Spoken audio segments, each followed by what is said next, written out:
ஏதோ ஒரு இன்ஃப்ளூயன்சர் சொல்கிறாங்கிறதுக்காக, அப்படி இல்லை அந்த காயினில் ஏதோ ஒரு செல்லப்பிராணியோட மூஞ்சி இருக்கு, அப்படி இல்லாட்டி ஏதோ ஒரு செல்லப்பிராணியோட பேர் இருக்கு, அப்படி இல்லாட்டி ஏதோ ஒரு மீமை ரிலேட் பண்ணியிருக்கீங்கிறதுக்காக ஒரு காயினில் இன்வெஸ்ட் பண்ணிட்டு அந்த காயின் மேலே போகும்னு சொல்லி ப்ரே பண்ணிட்டு இருக்கிற ஆளாக இருப்பீங்கன்னு சொன்னால் அந்த வீடியோ ஃபுல்லாக பாருங்கள். ஏன்னா நீங்கள் கடைசி வரைக்கும் கிரிப்டோவில் சக்ஸஸ் ஆக முடியாது இப்படி செஞ்சிட்டு இருப்பீங்கன்னு சொன்னால். கிரிப்டோவை நீங்கள் சரியாக செய்வீங்கன்னு சொன்னால் அது உங்களுக்கு ஒரு லைஃப் சேஞ்சிங் மணியை தர ஒரு பெஸ்ட்டான இன்வெஸ்ட்மெண்ட். அதே இது நீங்கள் இன்னொருத்தண்ட கதையை கேட்டு அப்படி இல்லாட்டி ஒரு மீமாக இருக்கி அப்படி இல்லைன்னு சொன்னால் ஏதோ ஒரு செல்லப்பிரான பேரில் இருக்குன்னு சொல்லி கிரிப்டோவில் கண்ட கிரிப்டோவில் எந்த விதமான ஃபண்டமெண்டல் டெக்னிக்கல் நாலேஜும் இல்லாமல் போய் இன்வெஸ்ட் பண்ணுவீங்கன்னு சொன்னால் நீங்கள் செய்கிறது கேம்பிளிங்.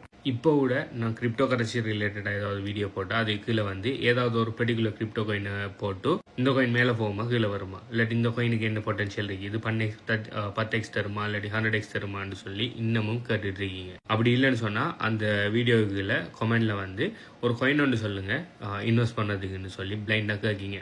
செல்ஃபாக அனலைஸ் பண்ணி இன்வெஸ்ட் பண்ணுறதுக்கும் இன்னொருத்தன் சொல்கிறாங்கிறதுக்காக இன்வெஸ்ட் பண்ணுறதுக்கும் நிறைய வித்தியாசம் இருக்குது. அதோட அவுட்கம் வித்தியாசமாக இருக்கும். இப்போ பார்த்தீங்கன்னு சொன்னால் ஒவ்வொரு ஆக்கள அனலைசிங் வேயும் டிஃப்ரெண்ட். சில ஆக்கள் பார்த்தீங்கன்னு சொன்னால் பயங்கரமாக ரிஸ்க் எடுப்பாங்க, சில ஆக்கள் பார்த்தீங்கன்னு சொன்னால் நார்மலான ரிஸ்க் எடுப்பாங்க, சில ஆக்கள் ரிஸ்க்கே எடுக்க மாட்டாங்க. இப்போ நார்மலாக ஒரு கிரிப்டோவில் இன்வெஸ்ட் பண்ணணும்னு சொன்னால் நீங்கள் 3 விஷயம் பார்க்கணும்: ஃபண்டமெண்டல் அனாலிசிஸ், டெக்னிக்கல் அனாலிசிஸ், அடுத்தது மார்க்கெட் சயின்ஸ் என்ன சென்டிமெண்ட்டில் இருக்கு. இந்த 3ஐயும் பார்த்தீங்கன்னு சொன்னால் ஒவ்வொரு ஆக்களும் ஒவ்வொரு விதமாக செய்வாங்க. இப்போ நான் அனலைஸ் பண்ணுற விதமும் இன்னொரு ஆள் அனலைஸ் பண்ணுற விதமும் நீங்கள் அனலைஸ் பண்ணுற விதமும் கம்ப்ளீட்டாக டிஃப்ரெண்ட்டாக இருக்கும். இப்போ ஒவ்வொரு கிரிப்டோ கரன்சிக்கு அப்படி ஒவ்வொரு கிரிப்டோ டோக்கனுக்கு பின்னால் பார்த்தீங்கன்னு சொன்னால் ஒரு ப்ரொஜெக்ட் இருக்குது, ஒரு டீம் இருக்குது, ஒரு ஃபவுண்டர்ஸ் இருக்காங்க. அது ஒரு ப்ராப்ளத்தையோ இல்லாட்டி வேற ஒரு விஷயத்தையோ சால்வ் பண்ணுது, அப்படி இல்லாட்டி ஏதோ ஒரு பெனிஃபிட்டுக்காக உருவாக்கப்பட்டிருக்கு. நாளைக்கு அந்த ப்ராஜெக்ட் சக்ஸஸ் ஆகுறதும் சக்ஸஸ் ஆகாமல் போகிறதும் நிறைய விஷயத்தில் தான் இருக்குது. அந்த காயின்ட டோக்கனமிக்ஸில் இருக்குது, அப்படி அந்த காயின்ட டீமில் இருக்குது. அப்படி இல்லைன்னு சொன்னால் அவங்க சால்வ் பண்ணுற ப்ராப்ளம் எந்த அளவுக்கு பெரிய ப்ராப்ளம், அதே மாதிரி அவங்களுக்கு எத்தனை கம்பெட்டிட்டர்ஸ் இருக்காங்க, கம்பெட்டிட்டர்ஸ் இவங்களோட பெஸ்ட்டாக செய்கிறாங்களா இல்லையாங்கிற நிறைய விஷயத்தில் ஒரு காயின்ட சக்ஸஸ் தங்கி இருக்குது. அடுத்தது டெக்னிக்கல். ஓகே, மார்க்கெட் என்ன மாதிரி கண்டிஷனில் இருக்குது, நம்ம புல் மார்க்கெட்டில் இருக்குமா, பியர் மார்க்கெட்டில் இருக்குமா, சைட்வேஸ் மார்க்கெட்டில் இருக்குமா, மார்க்கெட் என்ன சென்டிமெண்ட்டில் இருக்குன்னு சொல்லி நிறைய விஷயத்தை பார்க்குறோம் நீங்கள் கிரிப்டோவில் இன்வெஸ்ட் பண்ணுறதுக்கு முதல். ஆனால் அதெல்லாம் விட்டு போட்டு யாரோ ஒரு இன்ஃப்ளூயன்ஸை காசை வாங்கிட்டு ஒரு கிரிப்டோ கரன்சியை பற்றி பெருமையாக பேசுகிறாண்டா அதை ஃபோமோ ஆகி போய் வாங்குற. அப்படி இல்லாட்டி ஒரு செல்லப்பிராணி ஒன்றோட பேரில் ஒரு காயின் வருதுன்னா அந்த செல்லப்பிராணியோட கோயினில் பேரில் வந்தால் அது நல்லா போகும்னு சொல்லி வாங்குற. அப்படி இல்லாட்டி ஏதோ ஒரு கிரிப்டோ கரன்சி பில்லியன் கணக்கில் சப்ளையை வச்சு போட்டு உங்களுக்கு என்ன செய்வாங்கன்னா நீங்கள் ஜஸ்ட் $1 $2 வாங்கினாலே உங்களுக்கு thousands ஆஃப் அந்த காயின் கிடைக்கும். அப்போ இது நம்மளுக்கு இப்போ thousandsல கிடைச்சா இந்த காயின் $1 வாங்கினா நம்ம பில்லியன் ஆகிடலாம்னு சொல்லி மடத்தனமான கன்செப்டில் நம்ம நிறைய பேர் கிரிப்டோவில் இன்வெஸ்ட் பண்ணிட்டீங்க. நீங்கள் செய்கிறது கிரிப்டோ இன்வெஸ்ட்மெண்ட் இல்லை, நீங்கள் செய்கிறது கிரிப்டோவில் கேம்பிளிங் பண்ணுறாக்களெல்லாம் உருப்பிட்ட சரித்திரமே இல்லை. ஓகே, அது மட்டும் இல்லாமல் அநேகமான ஆக்களுக்கு கிரிப்டோண்டா தெரியும், ஏதோ ஒரு கோயினை வாங்குற, அது விலை கூடினா விற்கிற, அது ஷார்ட் டேர்மில் செய்யல ட்ரேடிங் மாதிரி, அப்படி இல்லாட்டி லாங் டேர்மில் ஏதாவது ஒரு கோயினை வாங்கி போடுற ஹோல்டிங். இது ரெண்டும் அநேகமான தெரியும். அதை தாண்டி கிரிப்டோக்குள்ளே நிறைய விஷயம் இருக்குது. கிரிப்டோவில் பார்த்தீங்கன்னு சொன்னால் ட்ரேடிங் இன்வெஸ்டிங்கையும் தாண்டி ஈல் ஃபார்மிங்னு சொல்லி ஒரு விஷயம் இருக்குது, மைனிங் இருக்குது, ஸ்டேக்கிங் இருக்குது.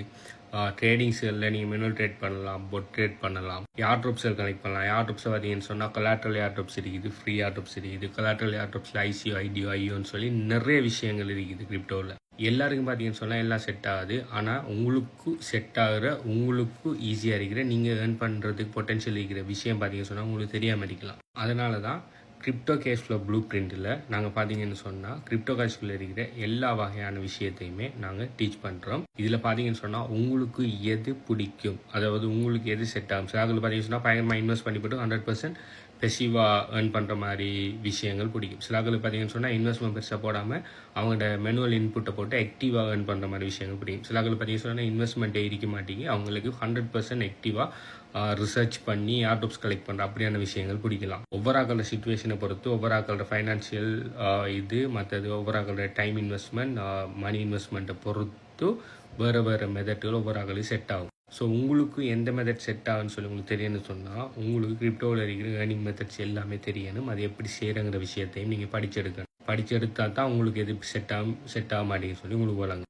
So crypto cash flow blue பிரிண்டில் பார்த்தீங்கன்னு சொன்னால் நாங்கள் இவ்வளோ விஷயம் இந்த ஸ்க்ரீனில் இருக்கிற அவ்வளோ விஷயத்தையுமே நான் ஸ்டெப் பை ஸ்டெப்பாக டீச் பண்ணியிருக்கிறேன். இப்போ தான் இந்த மாடியூல் ப்ரீ லான்ச்சில் இருக்குது. இப்போ ஒவ்வொரு மாடியூலாக நான் அப்டேட் பண்ணிட்டு இருக்கிறேன். ஆல்ரெடி பார்த்தீங்கன்னு சொன்னால் மாடியூல் 1 அப்டேட் பண்ணிடுறேன். அதில் எப்படி கிரிப்டோவை பை செல் பண்ணுறேன், எப்படி கிரிப்டோவை என்னென்ன மாதிரியான வாலெட்ஸில் இருக்குது, எப்படி ஒரு வாலெட்டில் இன்னொரு வாலெட் கிரிப்டோ ட்ரான்ஸ்ஃபர் பண்ணுங்கிற பேசிக் விஷயங்களை மாடியூல் 1 சொல்லியிருக்கேன். ஒவ்வொரு மாடியூலாக அப்படியே அட்வான்ஸ் ஆகிட்டு போகும். அது மட்டும் இல்லாமல் நாங்கள் SBU கம்யூனிட்டியில் பார்த்தீங்கன்னு சொன்னால் 4 வகையான இண்டஸ்ட்ரி ரிலேட்டட் விஷயங்களை நாங்கள் டீச் பண்ணுறோம். முதலாவது பார்த்தீங்கன்னு சொன்னால் மோனடைஸ் அட்டென்ஷன் ப்ளூ பிரிண்ட் சொல்லி, இது அப்படின்னு சொன்னால் ஆன்லைன் அட்டென்ஷனை மோனடைஸ் பண்ணுற, அதாவது ஆன்லைனில் அட்டென்ஷனை கிரப் பண்ணுவீங்கன்னு சொன்னால் எப்படி நீங்களே அதில் வந்து மணி மேக் பண்ணுற, அப்படி இல்லாட்டி வேறு அந்த ஆன்லைனில் அட்டென்ஷன் தேவைப்படுற ஆட்களுக்கு அட்டென்ஷனை கிரப் பண்ணி கொடுக்குற மூலம் எப்படி மணி மேக் பண்ணுற விஷயத்தை இதில் நாங்கள் டீச் பண்ணியிருக்கிறோம். அடுத்தது அஃபிலியேட் மார்க்கெட்டிங் ப்ளூ பிரிண்டில் எப்படி இன்னொரு ஆள்ற ப்ராடக்டிவ் சர்வீஸையோ நீங்கள் உங்களோட ஓன் மார்க்கெட்டிங் எஃபர்ட்டை பாவிச்சு மார்க்கெட்டிங் பண்ணி சேல்ஸ் எடுத்து கொடுக்குற மூலம் அதுக்கு எப்படி கமிஷன் earn பண்ணணும்னு சொல்லி அஃபிலியேட் மார்க்கெட்டிங் ப்ளூ பிரிண்டில் டீச் பண்ணியிருக்கிறேன். ப்ளஸ் நான் இப்போ சொன்ன கிரிப்டோ கேஷ் ஃப்ளோ ப்ளூ பிரிண்டில் கிரிப்டோவில் இருக்கிற எல்லா விஷயத்தையுமே டீச் பண்ணிக்கிட்டு இருக்கிறேன். இந்த மாடியூல் 2 ஆல்ரெடி கம்ப்ளீட் ஆகிட்டு இது இப்போ நடந்துகிட்டு இருக்குது. இந்த crypto cash flow blue print முடிஞ்சது பிறகு AI agent blue print start பண்ண போகிறேன். இதில் பார்த்தீங்கன்னு சொன்னால் எப்படி AI ஏஜென்ட்ஸில் வச்சு நிறைய டாஸ்க்குகளை ஆட்டோமேட் பண்ணுற விஷயத்தை லேர்ன் பண்ணி அதை நீங்கள் ஃப்ரீலான்ஸாவோ அப்படி இல்லாட்டி நீங்கள் உங்களோட ஓன் பிஸ்னஸாவோ வேறு பிஸ்னஸ்களுக்கு நீங்கள் அந்த விஷயங்கள் தேவைப்படுறாக்கிறதுக்கு செஞ்சு கொடுக்குறது மூலம் எப்படி மந்த்லி ரீட்டைனராக ஏர்ன் பண்ணுற விஷயத்தை இதில் நான் டீச் பண்ணி போகிறேன். ஸோ இது எல்லாமே நான் எதில் வச்சிருக்கேன்னு சொன்னால் SBU கம்யூனிட்டியில் வச்சிருக்கிறேன். நீங்கள் SBU கம்யூனிட்டியில் ஆல்ரெடி இருப்பீங்கன்னு சொன்னால் அதுக்குள்ளே இருக்கிற மாடியூல்ஸ்களை போய் பார்த்து அதை இம்ப்ளிமெண்ட் பண்ணிக்கொள்ளுங்க. நீங்கள் இன்னும் இல்லைன்னு சொன்னால் நீங்கள் இந்த வீடியோ பார்க்குற டைமில் வீடியோ எத்தனை லைக் இருக்கிறத கீழே கமெண்ட் பண்ணுங்கள். இந்த SBU கம்யூனிட்டியோட டீட்டெயில்ஸ் ப்ளஸ் இது மற்ற டீட்டெயில்ஸ்லாம் எங்கே எடுக்கிறேங்கிற மேலே டீட்டெயில்ஸை தரேன். அதோட சேர்த்து இந்த SBU கம்யூனிட்டியில் பார்த்தீங்கன்னு சொன்னால் உங்களுக்கு ஏதாவது டவுட்ஸ் இருக்குன்னு சொன்னால் கண்டினியூஸாக நான் லைவ் போய் அந்த டவுட்ஸ் எல்லாம் கிளியர் பண்ணுவேன். லைவுக்கு வந்து நீங்கள் டவுட்டை கேட்கலாம். அப்படி இல்லை நீங்கள் டிரெக்டாக எனக்கு மெசேஜ் பண்ணி ஒரு டவுட்ஸ் இல்லை அப்படின்னு சொன்னால் அடுத்த லைவில் உங்களுக்கு அந்த டவுட்ஸ் எல்லாம் நான் கிளியர் பண்ணுவேன். அது மட்டும் இல்லாமல் உங்களுக்கு பிஸ்னஸ் அசோசியேட் சப்போர்ட்டும் இதுக்குள்ளே கிடைக்கும். ஸோ சம்மந்தமாக மேலே டீட்டெயில்ஸ் வேணும்னு சொன்னால் நீங்கள் இந்த வீடியோ பார்க்க டைம் இந்த வீடியோ எத்தனை லைக் இருக்கீங்கிறத கீழே கமெண்ட் பண்ணுங்கள். இது சம்மந்தமாக மேலே டீட்டெயில்ஸ் தான். பை.